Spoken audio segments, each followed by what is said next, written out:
Howdy do. It is January 7th, 10 a.m. Pacific.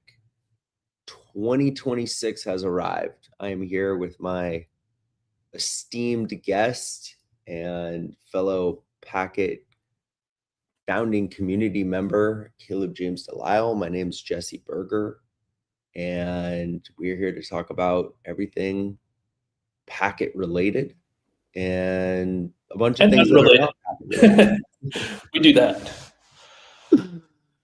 How you doing, Caleb? Doing pretty well. How about you? I'm doing pretty well as well. Yeah, we Any New are Year's resolutions? my New Year's resolutions. Yeah. Yeah, that's a good one. I actually really hadn't even thought about it until you just mentioned it. But this is definitely the year of completing a few things that have been heavily focused on. I think 2025 was very much like a build year, and really 2024 was like a transition year. And I think 2026 just has to be the year of accomplishment. That said, even with this big announcement coming and what we were talking about yesterday, to actually get this thing to be live this year is going to be a big ask, and time is not on our side even 7 days into January.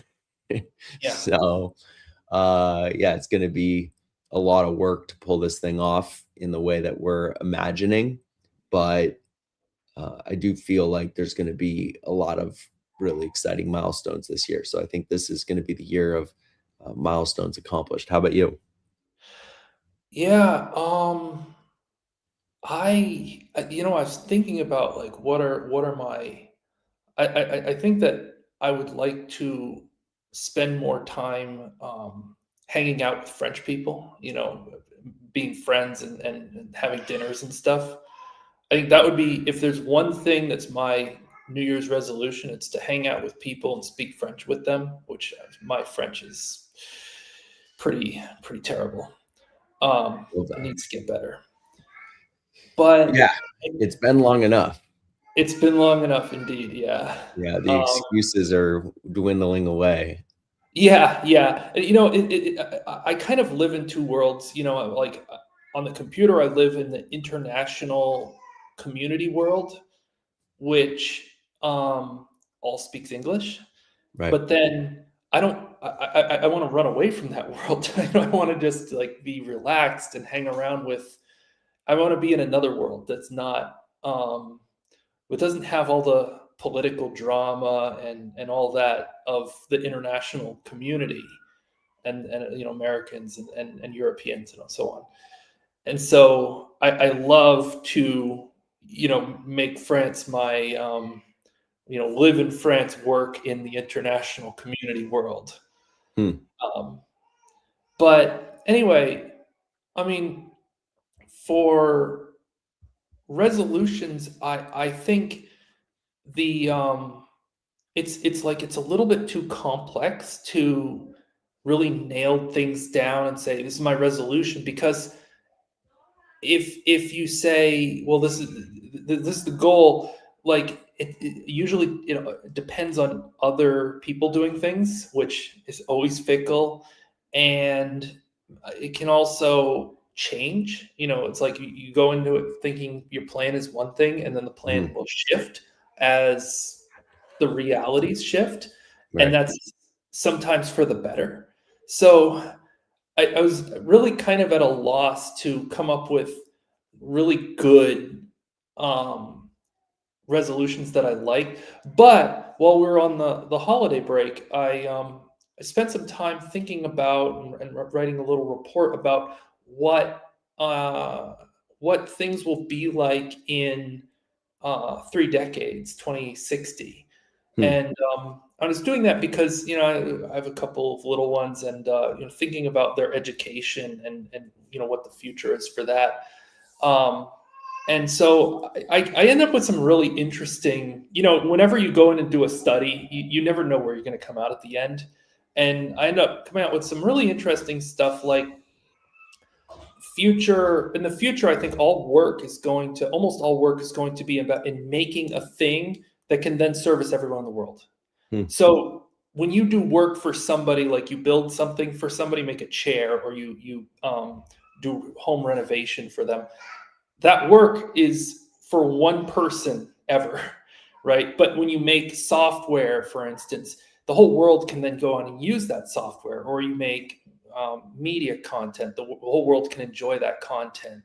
Um, so I think that the future is everything kind of gravitating in this direction of creating things that everybody in the world can enjoy, and then you can charge so much less for it because you have more customers and more people can, and you can find more customers because you can do a super niche thing. That's another thing I think is the future, is really niche stuff, because if you'll take for example, like YouTube influencers, there's so many of them, and it's such a greasy pole. It's so hard to be like Mr. Beast or whatever. Um, but where you get to thrive still is in drilling down on a niche that just certain people will like. But like this meeting here, we have this call. There's a small group of people who find this kind of content worth following, worth paying attention to, and I think that that's the future, where there's a lot of people able to make a living off of that, but that's because people hyper specialize into things that just a few people find really interesting, and that nobody else is covering. Yeah. Yeah, it's a great point. I mean, it's a great point. And certainly these micro communities have become, you know, more and more valuable. And also because just it becomes difficult for these large influencers to actually really access their community. So these smaller communities become like, hyperactive and focused on the mission. I think with the consistency now for years and years, we've been keeping this Wednesday meeting going and talking about Packet and talking about the future of, where we see this thing going. And we can have a specific vision for it, but then there's also this macro reality of how the world's changing, and specifically over the last 12 months, how, crypto's evolved dramatically in the world. And so that's created this counterbalance of uncertainty around, we can have a vision for what we want to accomplish, but you also have the foundation from which we're standing on changing and evolving as well. So it's created, um, a dynamic that's been hard to kind of, really it's hard to navigate, frankly. I Yeah. think a lot of the things that we knew to be true, in 2022, now 2026, just, either don't exist or completely, flipped on their head. A lot of things we knew to be true in 2019 were flipped on their head in 2022. Yeah, So exactly. it's like, yeah, I think the surviving in this modern world is analogous to surfing. You have to be light, nimble, and flexible, and just continuously trying to stay balanced. Yeah, Whereas it used to be that you could kind of like, you do your school, you go to college, you get the job, you work, you retire, and it was kind of all laid out for you, and you didn't have to think that much. Now everything is very chaotic. You have things coming and going, and it's very challenging. yeah, for sure. I mean, I think the next chapter for where things are going, and, people who have hung on, wanting to see movement, um, in the vision. And obviously we need to, take some time and update the roadmap, and haven't been able to do that until we make this big announcement, hopefully this month. I'm hopeful that we can, get that over the line this month. But the the story is is how do we make this more applicable and specifically outside of the just the crypto sphere, because I think where crypto has really struggled, really over the last, you could take it all the way back to the, early days of Bitcoin, is it's struggled to have a significance outside of the crypto sphere. So like let's just say, like, let's just call crypto a tent, and the tent's gotten bigger. So more people have come in. But if you're not under the tent, what's the application for anything that's happening inside of that tent to the rest of the world, you know?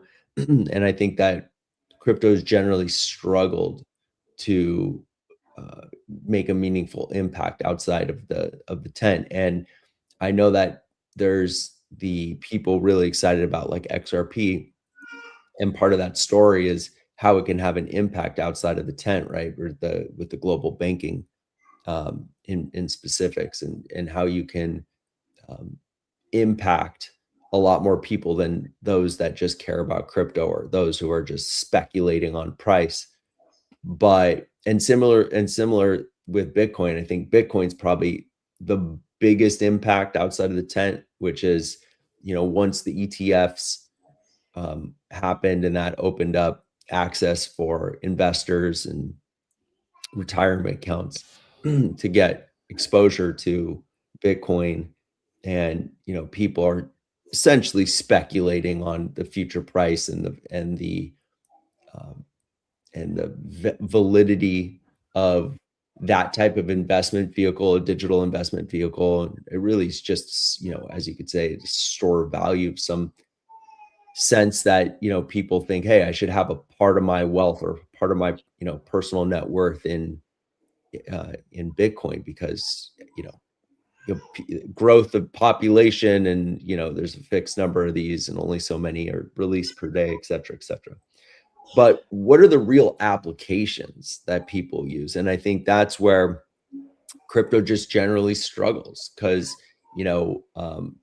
the applications for blockchains may be relevant for certain use cases, but most of it's behind the scenes. Like most consumers don't care and don't need to care, and so that's where we've kind of zoomed in, and I know that our attention to that hasn't made an impact on price, and it certainly hasn't made an impact on society, but that's certainly a place that we've maintained our focus. And I know that was really where you began your focus with CJDNS, early on.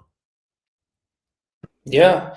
Um, so I think that crypto has started to have an impact on normal people's lives, but they don't know it and we don't know it, because it's like it's an international remittance between subsidiaries of a multinational corporation, and nobody needs to know that that was settled in crypto.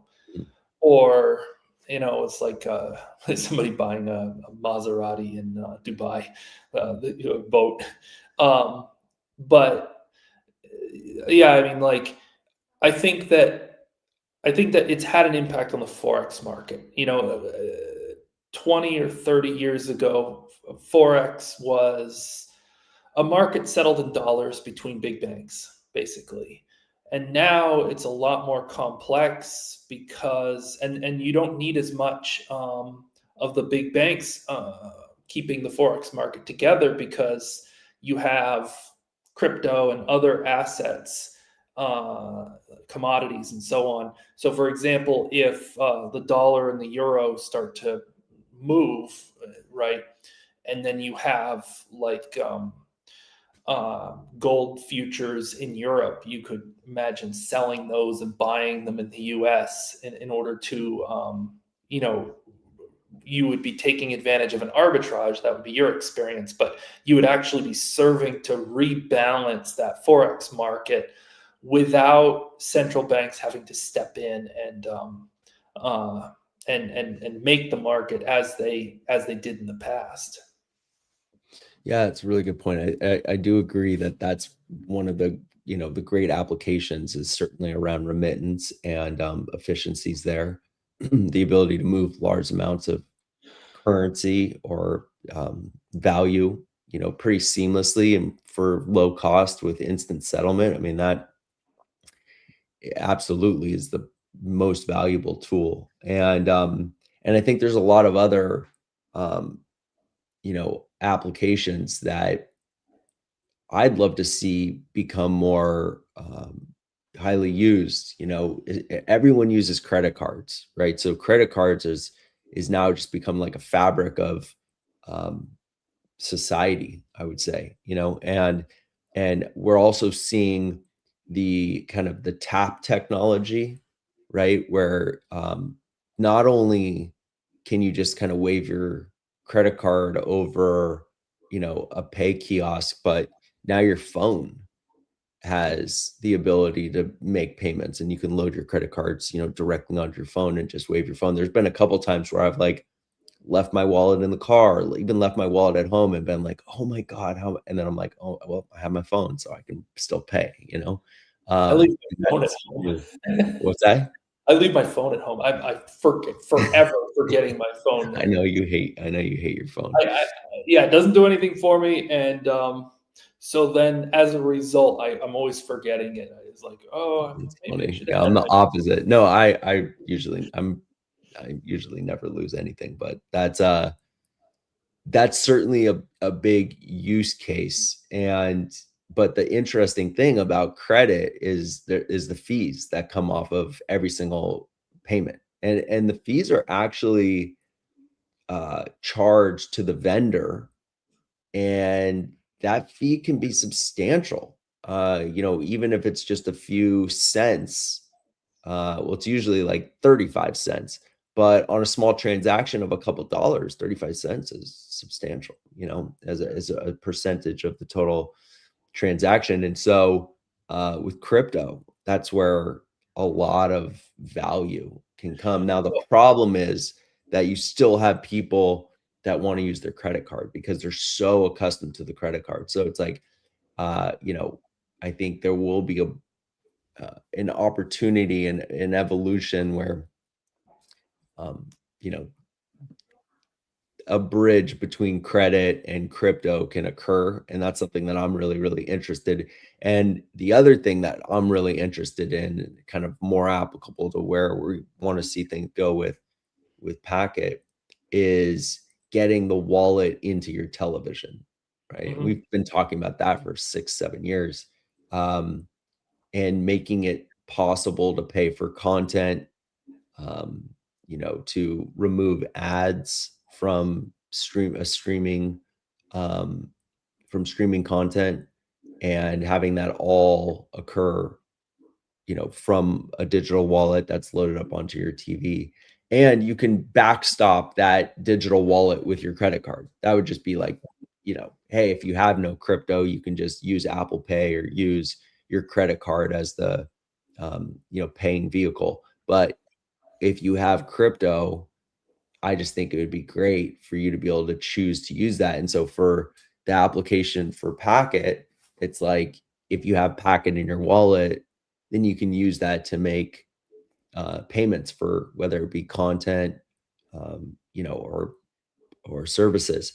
And that's where it becomes, even more exciting when you're providing resources to the network and you're earning Packet, and then you can pay for things in Packet. So that's like the loop that we want to close.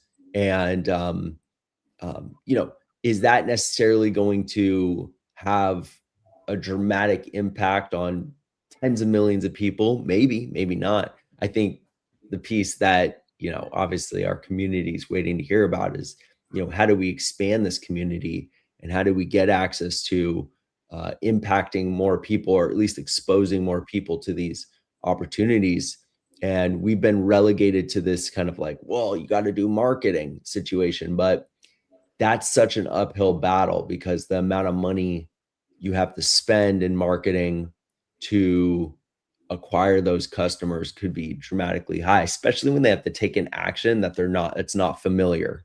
Like having someone take an action that requires them to like download a digital wallet, they're not a crypto native, save a private key, that's something that's unfamiliar. Like these are not easy paths to put people down.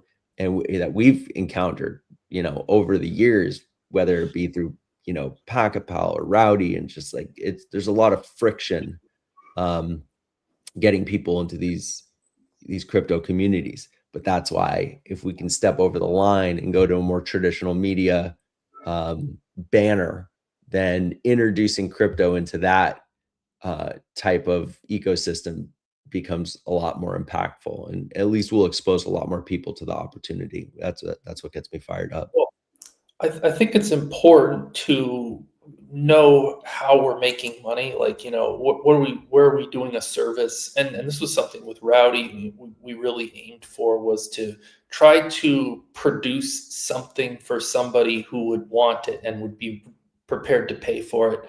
And I think a lot of crypto projects, communities, which do significant marketing, and they don't really have a way that, how does it make money, they don't really have that. The they I, I think, whether intentionally or unintentionally, they arrive at the reality that the way it makes money is they convince people to buy it, and then they sell their coins to them. And Mm, that's not a good way to make money, because those people who are buying it are expecting it to go up, and if the founders are selling it, then it's not going to go up. right. That they're going to be the last ones holding the bag. And so I think that ironically, crypto projects with less marketing might have better long-term staying power. And I mean, in whatever Packet has done in the past 5 years, it's still out survived probably 70, 80, 90, no, more than probably 99% of all the projects For that were sure. ever released, because they all just go, Yeah. and that's it. And people get burned in that. Yeah. Well, the only reason that it survived is because we haven't given up. Because if we, Yeah. just gave up, and I think that's where people, underestimate the importance of integrity when it comes to, project founders, and where people also have, some dignity in the mission. Because, if you ask, like you said, 99% of most of these project founders, like what they're doing, they're just trying to make money. That was just what it was always about. Oh, just trying to make some money. And a lot of them made a lot of money, but at the consequence of, the people that believed in these stories, and, a lot of these whether it be meme projects or even like legitimate projects that, just really didn't have a vision that went beyond just how we can do great marketing, get a lot of people involved, and then just like crash and burn because the longevity is not there. It's hard to keep the price up, and people mutiny, and, especially, anybody losing money knows the feeling of just being angry and, disappointed, and, just being like, it's not Yeah. worth it. So, Or or projects that I think a lot of projects that were very successful at first and then they went down after, were projects that their goal was to build great technology that was very useful. yeah, And that's a good point. Yeah. they didn't have the aspect of, how are you going to monetize that technology and recycle value back into the community when people use it. So people used the technology for free, they enjoyed it, that spread the word about the coin, people bought the coin, that made it go up. But then at some point the founders got stuck between a rock and a hard place, and they realized that they don't have a way to keep the train on the tracks without selling, original coins, which is sort of, it's eating the seed corn. It's not going to end well. There was and this has happened through time where things, underperform or don't achieve the goal, and it takes a long time for them to happen. There's two stories that have a lot of resonance for me. So one was the Facebook IPO. And when Facebook IPO'd, it I think it opened in the mid 30s, $30, $38, something like this. And I remember there was like an impact report that was written, because Facebook at the point of IPO was, I think, 85 or 95, maybe even 95% of its revenue all came from desktop, and mobile was not as big of a thing as it is today. Uh, and the impact report said that the problem, the risk is that Facebook just doesn't have any growth on mobile. Didn't I don't even think it had a mobile app at that point, or if it did, it was very underused. And and so the stock went down on its IPO, and I think it went down into like the $18 range. So it was like it was like a Facebook was actually like relative failure of an IPO. Um, and a lot of people were like, hey, it was a bad investment. So Mark Cuban invested millions into the IPO and sold at a loss. And and it is just he was just like, I just don't believe in it. I made a mistake, and exited. If he had held on, he would have 20x his money, right? So and he put millions in. So he could have made, hundreds of millions. Um and and it's and it's taken time for Facebook to achieve its end game, and it's still evolving, and it's gone through fits and starts. I know you didn't even believe in it 5 years ago. You were calling for the demise of Facebook when they switched over to Meta. And by the way, the Meta concept was basically a failure. I mean, basically it was a failure, thinking the what was it? It was like these digital worlds, and going into that whole They what's were that? reinvent they were reinventing Second Life 10 years Right, later. Second Life, yeah, that whole thing. So that never happened. And then VR has never really taken off, and for the last 10 years, it's just never really taken off.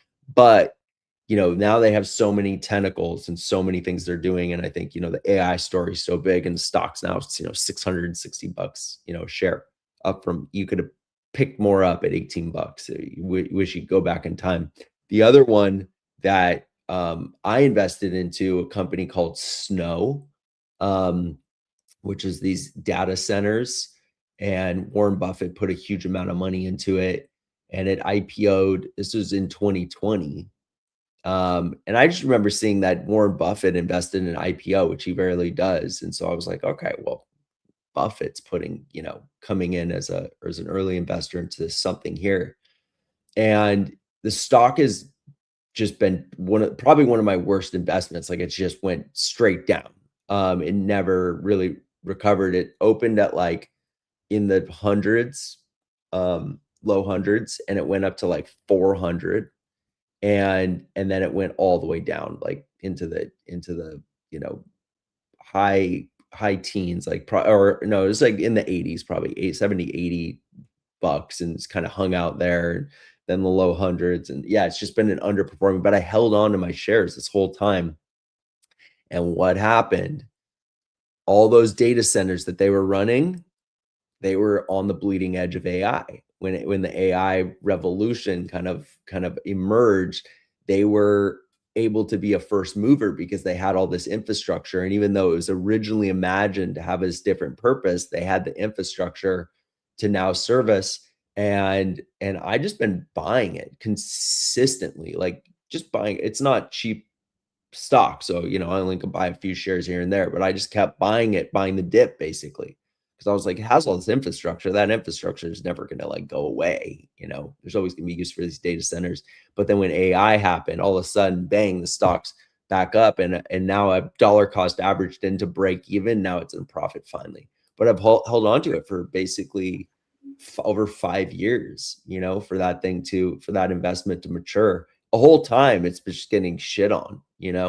And so it just shows, like, in crypto, it's such a flash in the pan kind of, ecosystem, where it's like, oh, I need to put money in and, 100x my money in a week. And certainly people achieve that. And the people that are just swing trading crypto, probably the best performers, because you really can't generally hold crypto for very long, because people lose interest, and most of these visions behind these projects don't have longevity to them. But with Packet, it's been one of those situations where even though the price is down, the vision is big, and I'm just, you know, consistently bullish on what we're doing, because like the vision of what we're doing wasn't never dependent on the price. It was always dependent on the utility and what we wanted to achieve. Yeah. Um, my comment about Buffett is that he's kind of the world's premier due diligence expert. So when he invests in something, you know that it has a very good revenue story.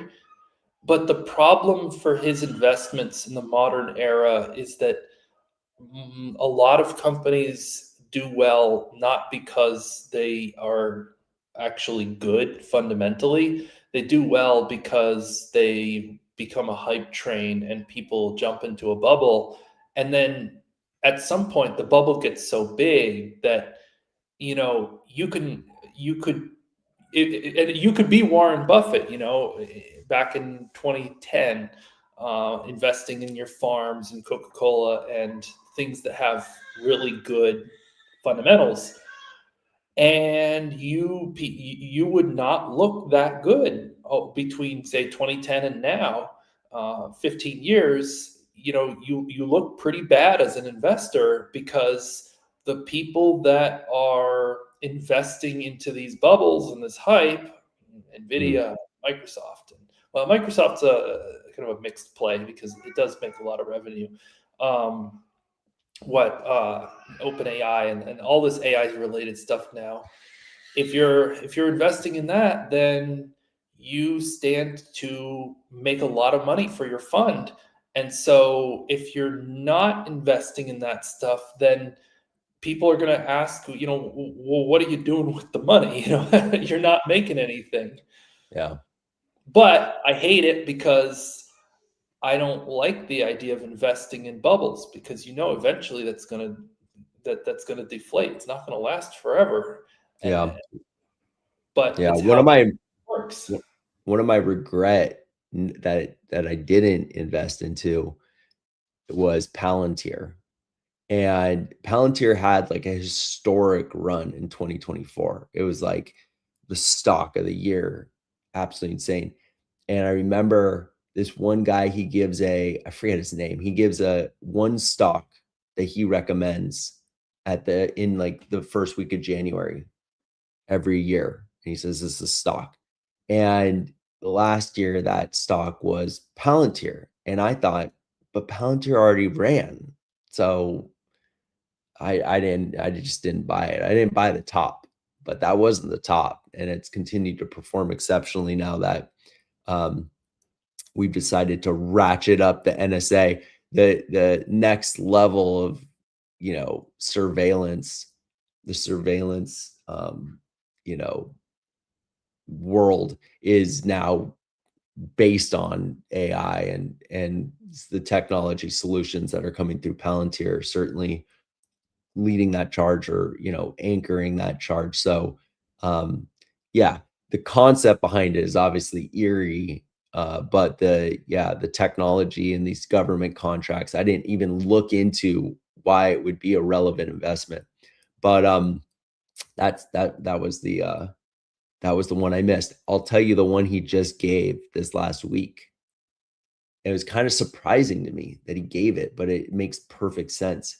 His stock recommendation for 2026 is Amazon.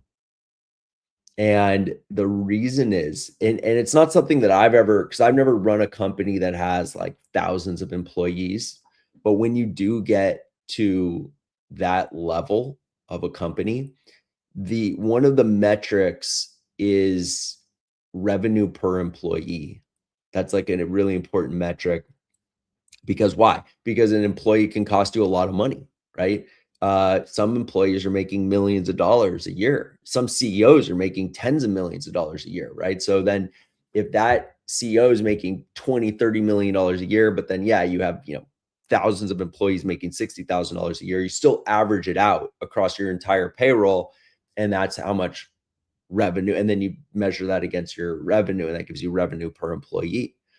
So what companies want to do is they want to increase revenue per employee. So that's why you'll see, Facebook fired 10,000 people, because they're like, all right, well, you'll get these ebb and flow of like, okay, well, let's let's terminate 10,000 employees. That's going to obviously increase revenue per employee. But then where are the problems? Okay, then we'll add more resources into those places that are now strained. What Amazon has done, being this huge supply chain, is that they bought, I guess, a couple years ago, a massive robotics company. And they have now implemented, they've now brought in, they have over 1 million robots that are now managing a lot of critical parts of their supply chain within the warehouse specifically. And so what he's saying is that this year, like their ability to kind of ratchet up revenue per employee is now substantial because they've kind of completed this wave of implementation in robotics throughout their supply chain. So the efficiency and the ability for that to now be reflected into the stock prices, well poised. That's really That's a interesting. smart perspective. Yeah. Um, I think I would. I don't know who I would like better, but I think out of the big companies, the bubble companies, I think Amazon is probably one of the better choices, because they do something real, even if it doesn't make that much revenue. It is real. That's good. It has cash flow. Um, they have government customers, which government customers are really valuable for a big company. It's what made Elon Musk, with SpaceX. 100%. Um, they, yeah, and being cutting edge with robotics. By the way, my future prediction, one of the things was that robotics is going to be an app store to accessing skilled labor. So when you buy a robot, it's not going to come to your house and know how to clean and repair things and do all of these high skill activities.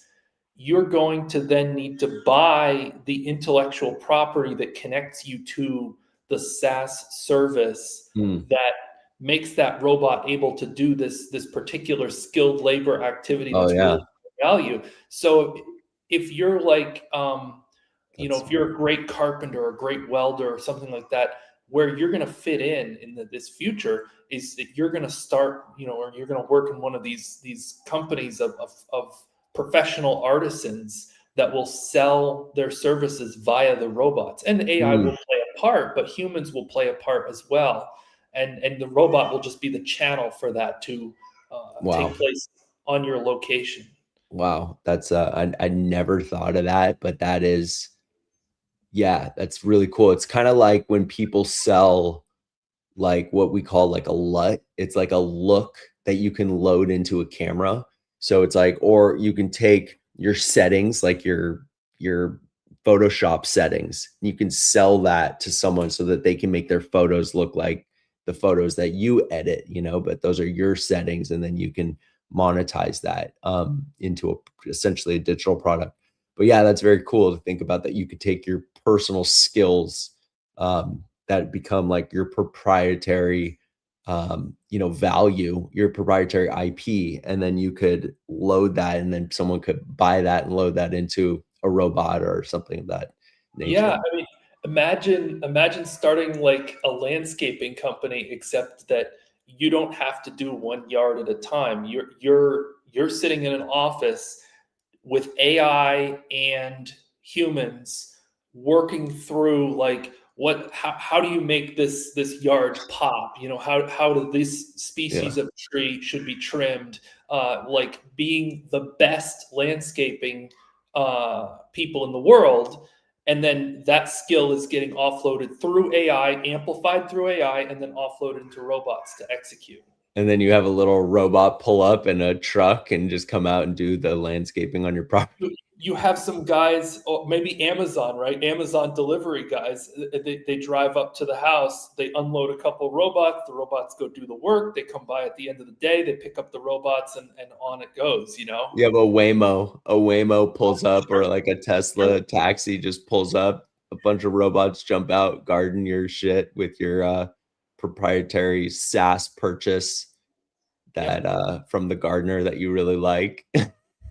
But like once you start thinking in those terms, because I know there's a lot of fear about the future of work with AI and such. But when you start thinking in those terms, it's just like ideas of how to make money just kind of grow on trees, in your mind, like, oh yeah, we could make a robotic business to do this and this and this. And when it starts to get like too big of too much competition, you specialize. You Yeah, become the person who does this, but in that specific, like Japanese gardening or whatever, instead of sure. just the because you got 10 landscaping companies. So now you just drill down, you specialize. Yeah, And I think we're a ways out oh yeah, from well that's a 2060 the prediction. the physical implementation of these robots. Like, I just don't, they're just not very good. It's funny, I've seen a lot of videos, and anyone who, like, thumbs through social media on a regular basis will have seen like a robot trying to cook. And it's funny, like, people are buying these little androids, and they're hanging out with them, and they're like running into walls. And there was one, Josh is at CES today, uh and one of our friends filmed a video of, like, you could get into a ring and you could box with one of these little androids, and it's not competitive. You know what I'm saying? Like, that android's not going to kick your ass. You can just knock it down, but it's still sitting there, throwing punches. And I mean, is there a world where it could be more, violent and more tactile? Probably. I think where I get scared is when you look at using those robots on the battlefield. Like, that's where I think they're probably the most applicable, because when you put a fucking turret on the front of that thing, I don't give a fuck how agile it is. If that thing's shooting bullets, you don't want to be anywhere near it. And certainly we've seen the application of drone technology, because that's essentially the first implementation of it. And I forget the name of the company. There's that one guy who's that young multi billionaire who's doing all this shit with drones and AI technology on the battlefield. And it's just, he's young too, but I freaking forget his name. But he's like kind of a young mobile in the in specifically in the military space, with bringing this type of action to the battlefield. But that's where this it has already been in, but we're already 10 years down the road of that. And certainly you've seen that. There's all kinds of, they're getting everywhere from these big drones to the small drones, and crazy attacks, things that you can never imagine. I saw one that was insane, where they drove a truck. It was like it looked like just like a regular truck that was, could have been bringing supplies or whatever. And it passed through inspections, no problem. Like, they opened it, they went through it, and they were able to bring that truck in. And on the top level of the truck, like the very roof of the trailer, basically just like opened up, and just hundreds of drones were able to just like lift off the top of it and fly. And they attacked like some energy, site, and bombed it. um This was in Russia, right? it was yeah, it was in Russia, I believe it was. And I that was remember how they, hearing a story yeah, about that. and I saw the videos of it, and it's crazy. So the dynamic of these types of use cases are pretty unbelievable. But, like, again, getting these things to be like tactile, to do gardening, like, or cooking, or even cleaning, I think is still is a big, Yeah, yeah, yeah. No, you know, it's far out, yeah. but the one of the biggest reasons why the current era drones, or sorry, robots, are so dumb is because they're trying to make the computer and the little tiny computer like a Raspberry Pi do all of the work. Mm, Whereas, you remember maybe a year ago, Tesla did this. They had this party, and they had these robots at the party, and they were serving yeah, drinks. And I saw. everybody kind of boo-hooed them and said, "There's a human that's operating that robot." But what they kind of missed was that, yeah, that's fine. You can have humans operate robots, because if a human operates the robot 100% now, and then after 2 years, you have AI good enough to do 15% of the robot's operation. Now you've reduced your labor by 15%, or you've Right. increased your capacity by 15% because of AI. Now, if in another year it can do, or another 5 years it can do 50%. So you still have a human, but the robot, you've gotten the AI to do like the balance and the basic Mhm. stuff like that. Now your savings just keeps adding up, and the more, if you get to the point where you only have a human doing 10% of the work and the AI is doing 90%, where then it becomes more like you have a picture of a yard and you click on the trees and you select the style that they're going to be trimmed or whatever, and then the robot is able to autonomously execute on all of Mm. the things you told it. But that was only because you had people operating the robot, which were training it. They were training the AI. The AI was Yeah. learning as the person operated the robot. Right. No, that's a great. That is a great point. I think you're right. I think a lot of people jump too far into the future and go, "Oh, it's just not going to happen." But you're right. It's more about an incremental evolution. And even in the last 2 years, if you think about the fact that going back like 2 years ago, you weren't using any AI. Period. You just weren't. Like the average person had no relationship to AI.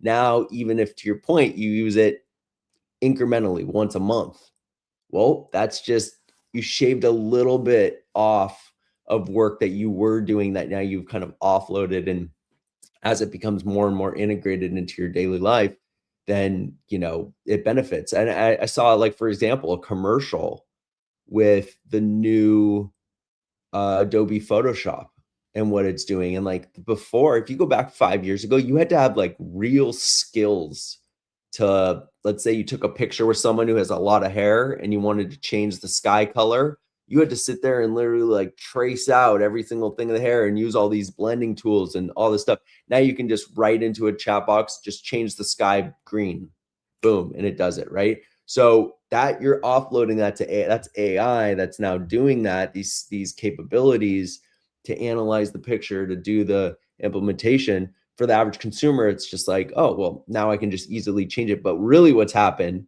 is that what was years of training and skill that went to a individual who had those skills, who was paid actually a lot to make that change. Now it's just like included, and like anybody can do what would previously have been like a highly technical thing.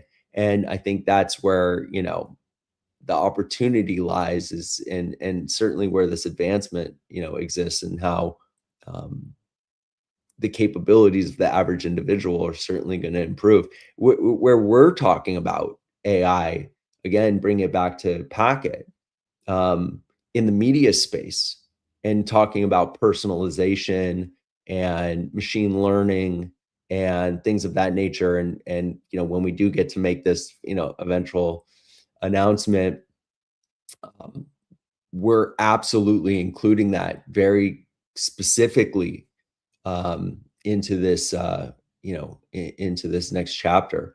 And again, it'll be, a lot of it is you don't really notice it, but anyone who has like a Netflix account can notice that it's curating what you're watching. Actually, the best application right now for people, because most people have social media, notice how if you watch a video on social media, um, and you watch that video from beginning to end, notice how the next few things that you see will be akin to what you just watched.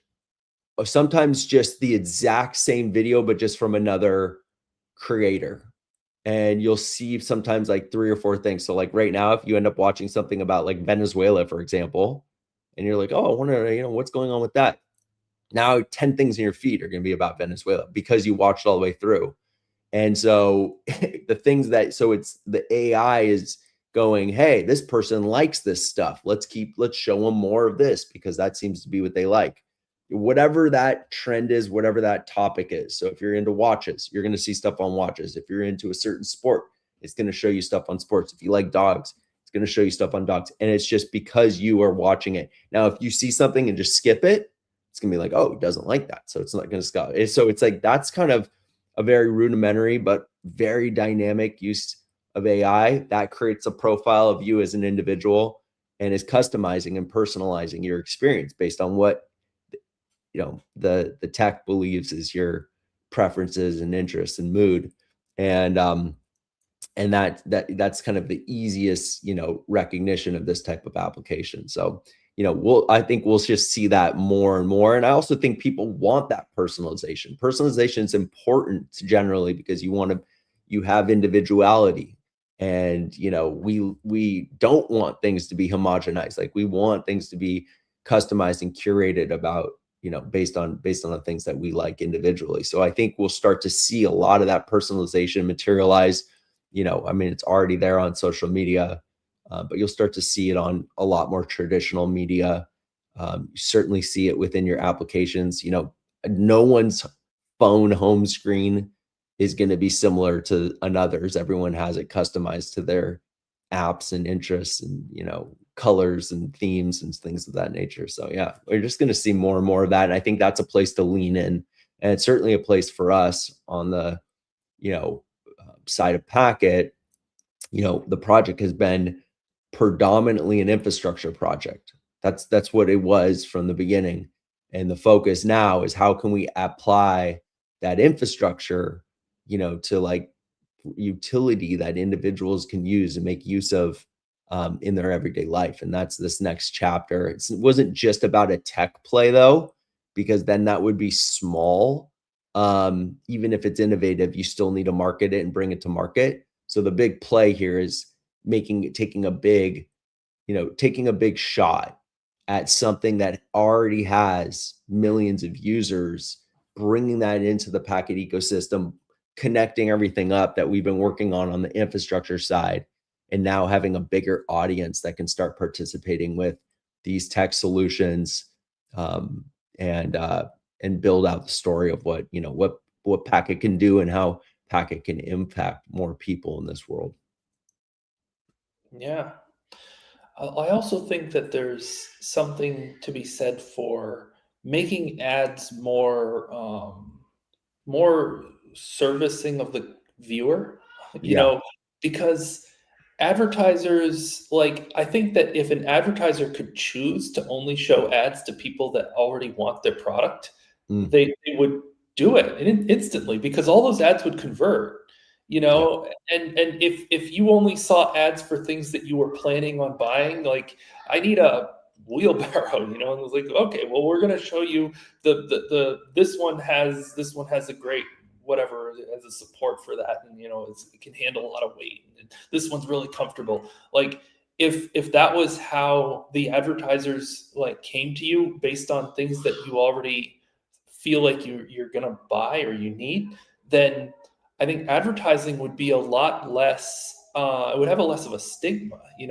Watching an ad, really, you would be like, "Oh, what do you have for me? What do you want to sell me? Because you probably know what I want. No, it might be what I want. It would be a lot more exciting. It'd be like, all right, who's showing up and what's their offer? Yeah, Um, indeed. Yeah, no, advertising is key. I think good advertising, I think we've now become accustomed to advertising. Think about it like this, like again, if you're in social media, at one point your Instagram feed was just your friends. And then what they did is they started recommending stuff that of people that you don't know. They make suggestions. Then they started putting ads into your feed. And it was at one point people were like mutinying against it. Like, I don't want to look at these ads. I don't want to see people that I'm not friends with. Now it's just the way that it is.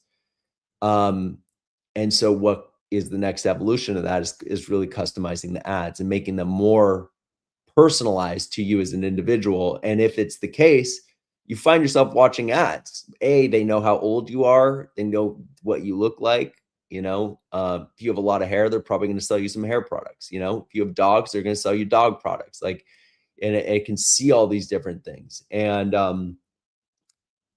that's personalizing, the advertiser maybe, experience and making it to become content that you kind of, like you said, want to see because you're like, hey, I gotta buy this stuff. Like, what is the good stuff to buy? And this is where I am.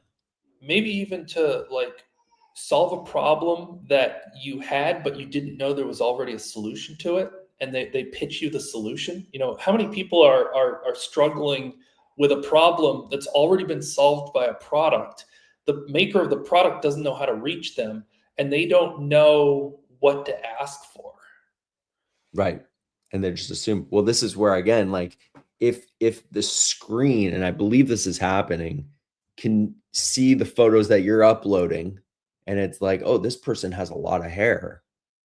They're probably interested in like how to have that be healthy, or we know this woman is this age, so she probably cares about her skin, or we know that they're taking pictures of a baby, so they probably need all these baby products. It's like you can use that and really customize the experience to the customer. And yeah, you have a baby and someone has a solution for this issue that you probably have because you have a baby, like you're going to be interested in it.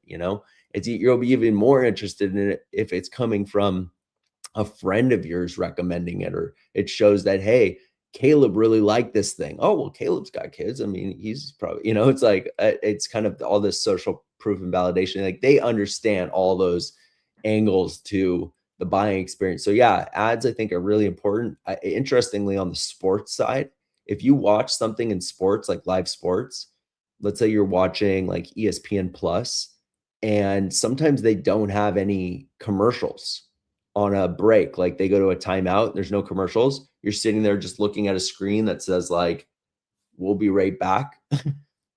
I'm almost thinking like I'd rather watch an ad. I'm sitting here looking at the freaking screen, waiting on the timeout. Like, just show me something. How do there's nothing you can show me. So I think people would rather have something rather than nothing. And there are these natural breaks in programming that exist where, I think customer actually wants to see ads at this point. I think it's just like, or you want to see something. I'd rather look at that than just like a logo static on the screen. So this is where the opportunity again on the packet side would definitely be leaning into the advertiser space. We're definitely getting into the streaming space. We've talked about that, getting into the content space, content curation space. And again, as much of the infrastructure, both on the payments and on the streaming side that we can use from the Paco ecosystem is going to be, great. So I think part of the story is definitely leveraging. It's not, I think, I know part of the story that we're excited is leveraging Packet. And I think that's where, we get fired up. So even though it's been a little disappointing on our end, because I swear we had a gun to our head to close this deal. As it had to close and hasn't, but this is where it's got to go now. So but on that note, let's sign off. It's good to be here with you all. And wishing you guys a happy new year, and we'll catch you on the next. Have a good one, guys. Cheers.